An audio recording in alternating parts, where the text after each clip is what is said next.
Bismillahirrahmanirrahim. Assalamualaikum warahmatullahi wabarakatuh. Pertama-tama marilah kita panjatkan puji syukur atas kehadirat Allah Subhanahu wa taala, karena atas rahmat dan hidayahnya lah kita masih diberikan umur yang panjang serta nikmat kesehatan sampai saat ini. Tak lupa pula kita kirimkan salawat serta salam kepada Nabiullah Muhammad SAW yang telah membawa kita dari alam kegelapan menuju ke alam yang terang benderang seperti saat ini. Izinkan saya memperkenalkan diri saya. Nama saya Nuzul Fahmi dari kelas PBIB. Pada kesempatan ini, saya akan mempresentasikan sejarah peradaban Islam materi pertama hingga materi ke-6. Untuk mengefisienkan waktu, saya akan masuk ke materi. Baiklah, materi yang pertama, Arab sebelum Islam. Sebelum Islam masuk, bangsa Arab pada masa itu disebut jahiliyah. Mengapa demikian? Secara bahasa, jahiliyah berasal dari kata jahala yang berarti bodoh.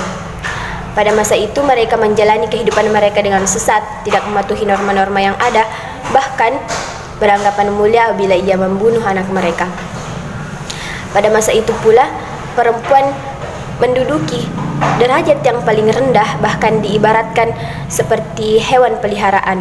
Pada masa itu mereka senang berjudi, mabuk-mabukan, bahkan mereka senang mengubur anak perempuan mereka hidup-hidup.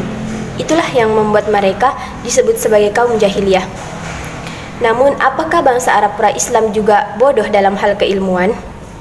Jawabannya tidak. Faktanya, secara intelektual, bangsa Arab pra-Islam mengembangkan ilmu pengetahuan dalam berbagai bidang seperti ilmu astronomi, ilmu nasab, ilmu rasi-rasi bintang, ilmu weton, dan takbir mimpi.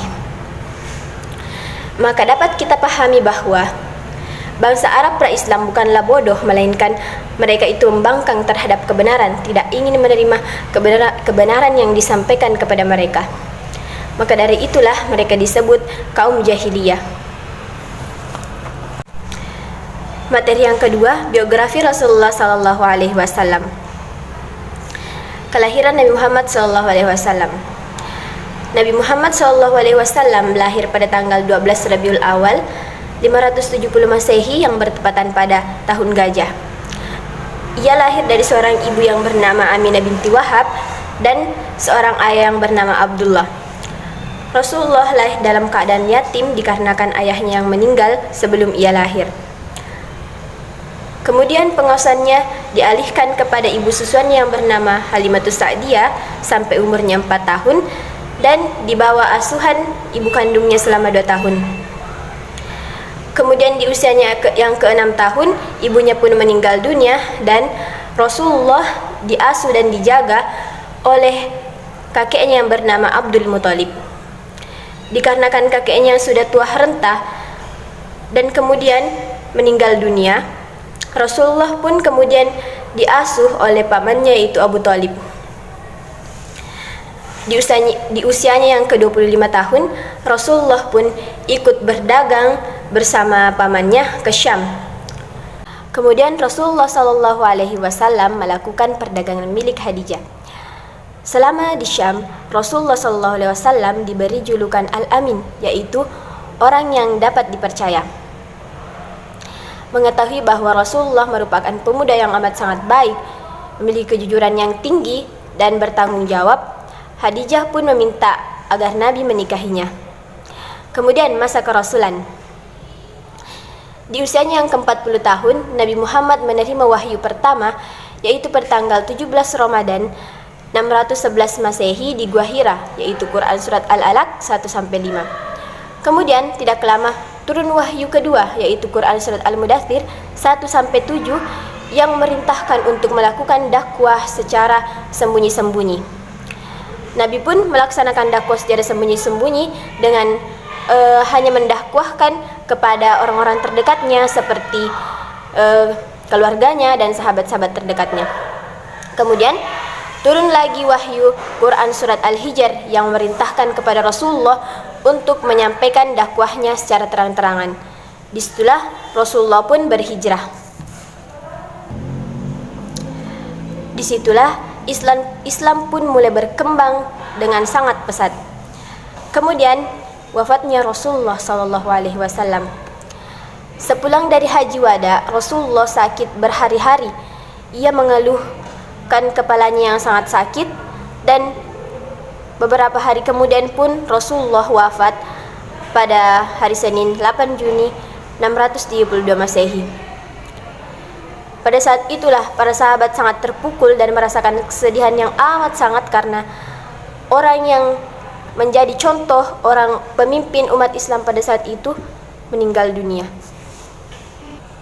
Nah, itulah biografi Rasulullah dari kelahiran hingga beliau wafat.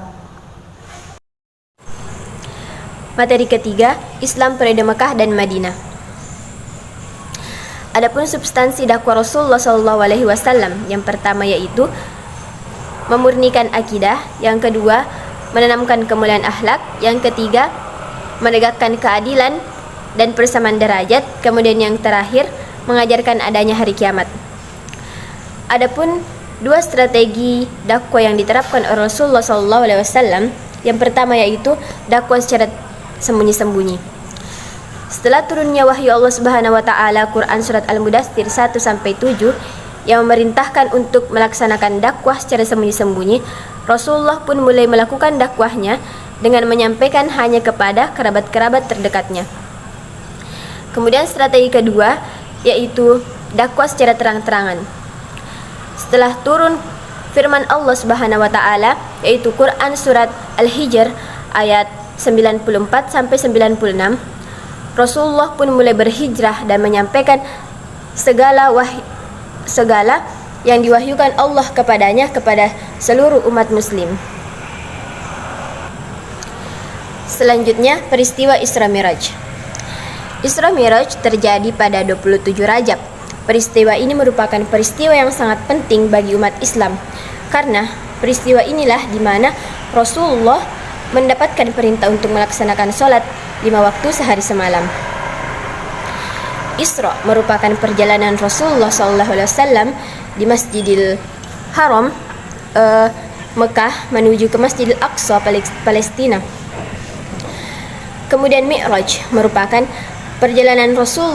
kisah perjalanan Rasulullah SAW dari bumi menuju ke langit ke-7, dilanjutkan ke Sidratul Muntaha untuk menerima wahyu Allah Subhanahu wa taala untuk melaksanakan sholat 5 waktu sehari semalam.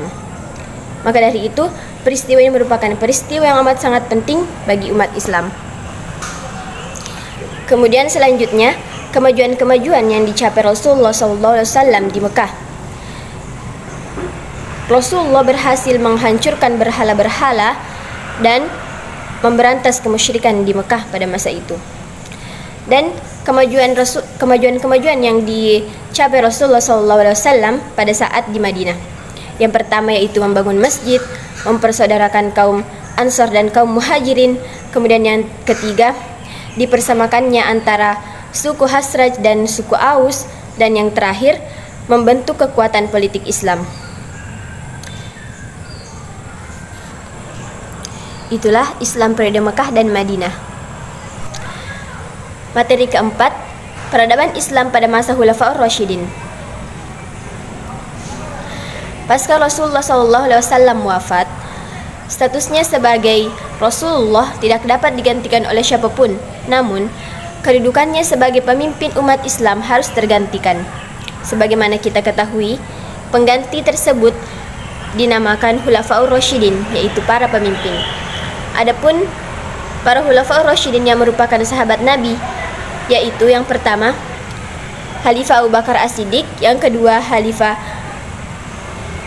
Umar bin Khattab, kemudian yang ketiga Khalifah Utsman bin Affan, dan yang terakhir Khalifah Ali bin Abi Thalib.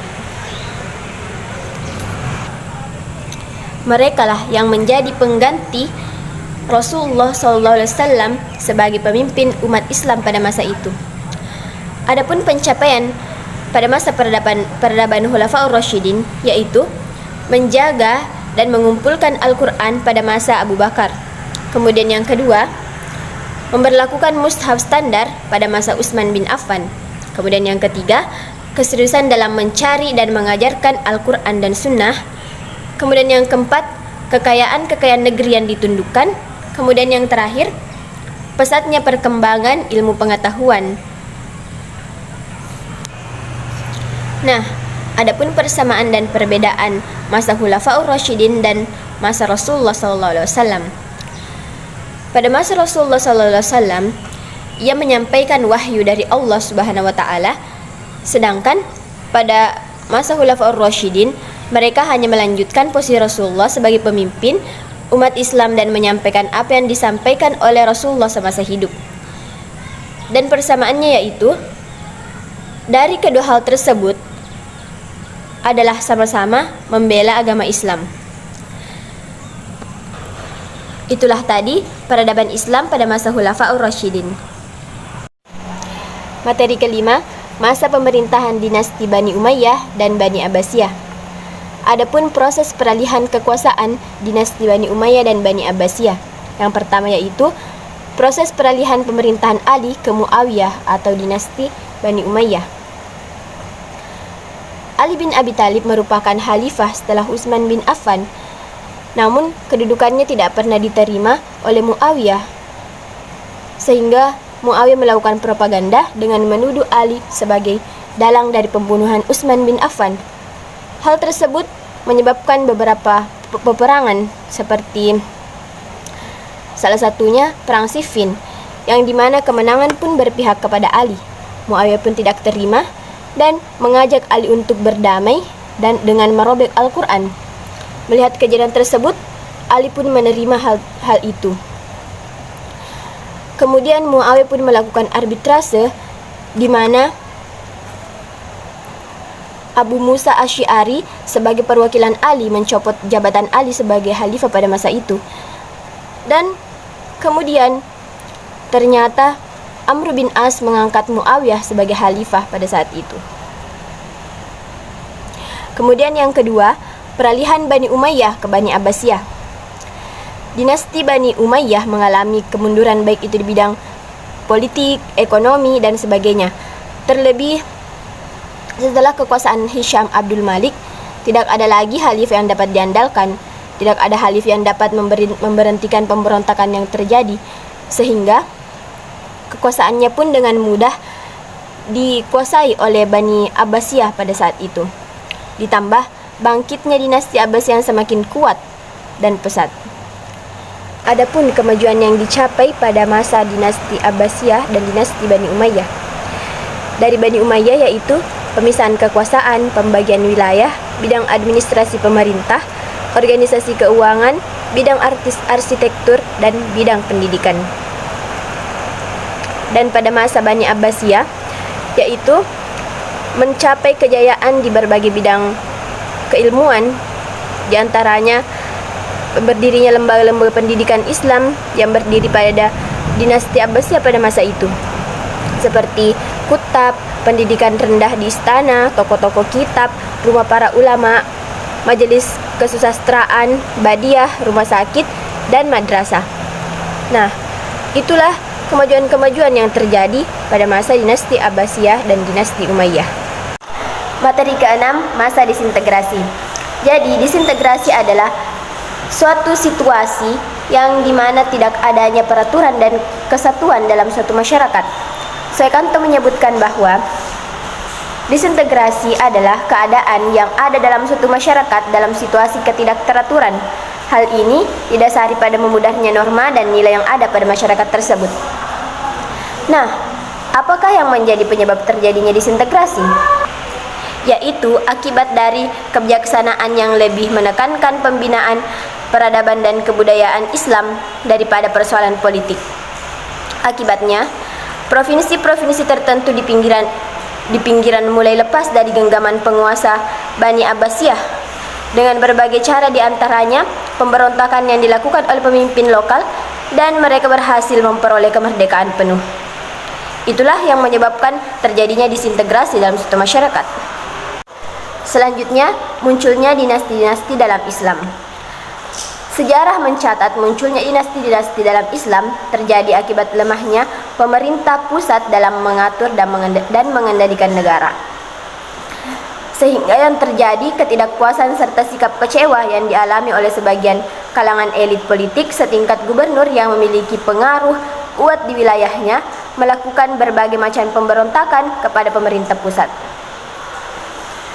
Nah, apakah kemunculan dinasti-dinasti pada masa itu menyebabkan perubahan dan perkembangan dalam Islam? Jawabannya, ya, tentu saja. Kemunculan dinasti-dinasti pada masa itu memberikan pengaruh dan perkembangan pada perkembangan Islam pada masa itu.